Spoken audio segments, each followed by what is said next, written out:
কয়টিয়া রাখারবো 20 নিমু আগে ধরে এই বয় রাখানি হুকুম নিয়ে আমি 200 টাকা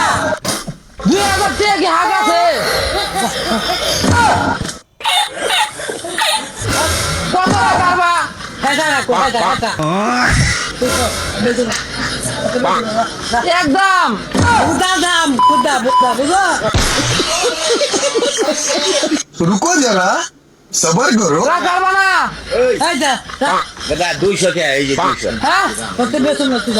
আলু নিমু এই পা কে দেখছ এই 200 টাকা 200 টাকা আলু নিমু নাও। আলু ওটা কেজি 2 কেজি কোনটা 5 টাকা ওটা কত রাখারবা এটা রাখো এটা বুঝো বেতন একদম বুদা দাম বুদা বুঝো আরে